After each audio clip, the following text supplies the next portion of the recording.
Ako din, bless ni Lord. Wala ka namang bigaw. Anong bless ni Lord sa'yo? Ang blessing sa kanila ay karnal na mga bagay. Yung meron kang makeup,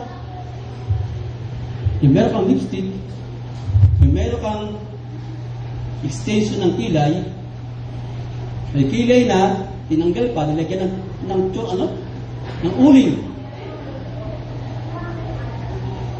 Diba? Ito mo ang tao, no? May kilay na tinanggal, tapos nilagyan ng uling. Naglagay pa ng maskara. Ganun niya ang tao. Blessing to the Lord. Kapag ang isang labandera nagsalita, praise God! Blessed ako ng Lord!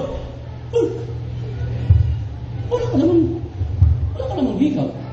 Wala ka namang pintas. Bless the Lord. Niloko mo naman ako eh. Ang basihan ng church ay karnal. Pag sinabing blessing, material ang tinutukoy nila. Hindi naman masama ang mga ganung bagay. Kagaya ni Cain, naglilingkod sa Diyos sa karnal na paraan.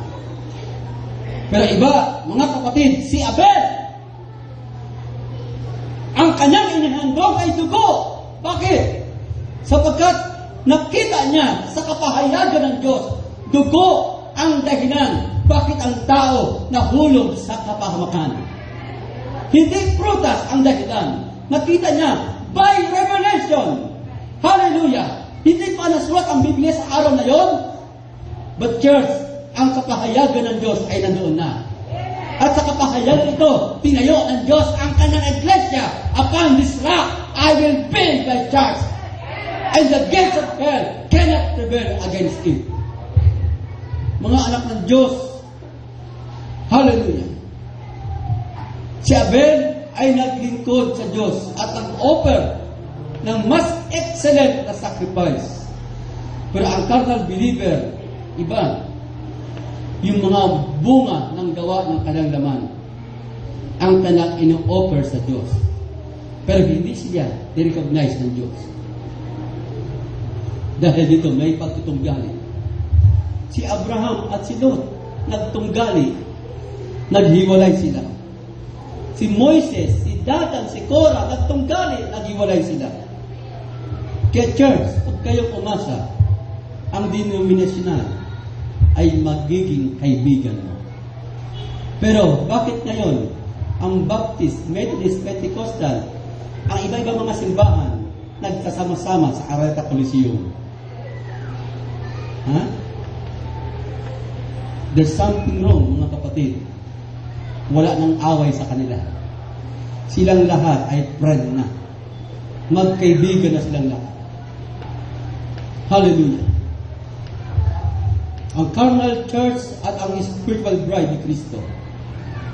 Oh, mga anak ng Diyos. Nakakalungkot isipin.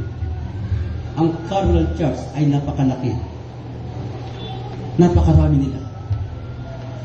Pero ang spiritual church ay konti lang. Small in number. Huwag kayo mag-alala, katuparan na ito ng salita ng Diyos. Don't fear my little flock. Amen? Ating palakpakan ng Panginoon. Hallelujah!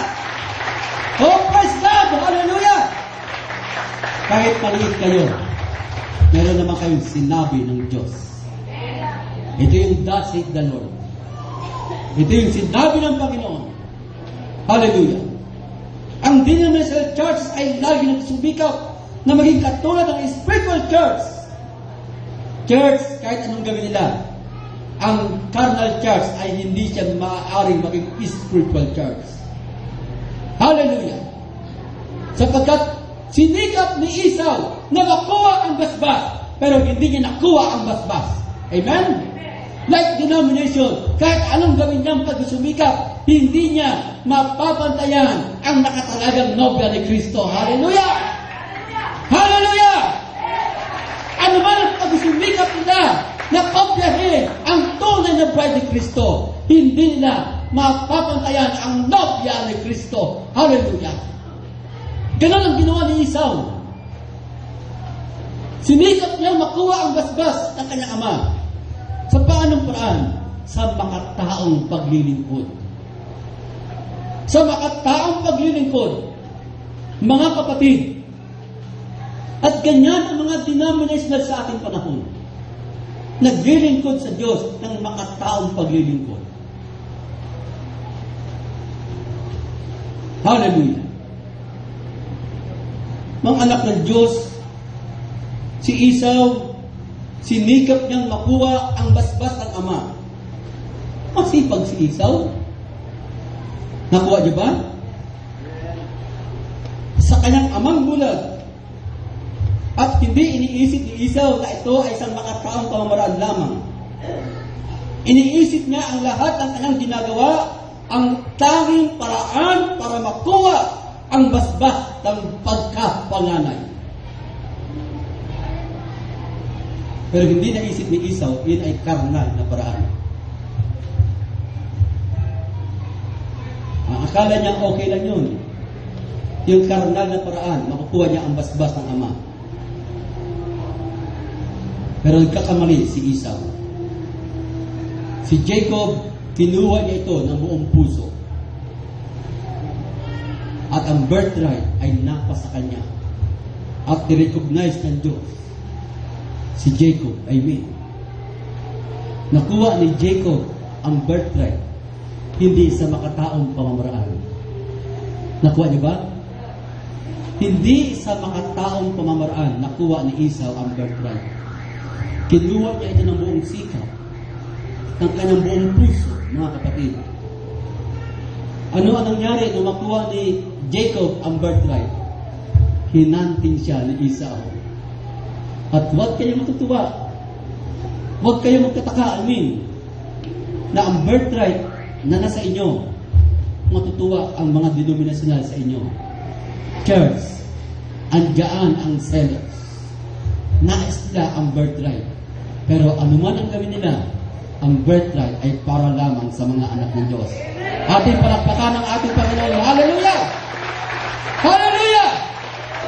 At dahil dito, ito ang naging dahilan ng pagkamuhi ng natural church sa spiritual church. Namuhi si Cain kay Abel, namuhi si Korah kay Moses, namuhi si Judas kay Kristo, namuhi si Esau kay Jacob, namuhi ang Moab sa Israel. At mamumuhi ang carnal church sa ating panahon sa true bride ni Kristo. Bakit? Sapagkat sila ang spiritual church. Ating palakpakan ng ating Panginoon. Hallelujah! Hallelujah! Hallelujah!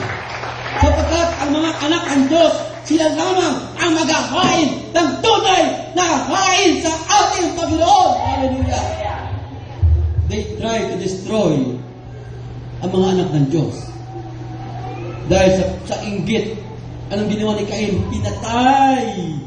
Pinatay si Abel. Dahil sa inggit, nais ng Moab sumpain ang Israel.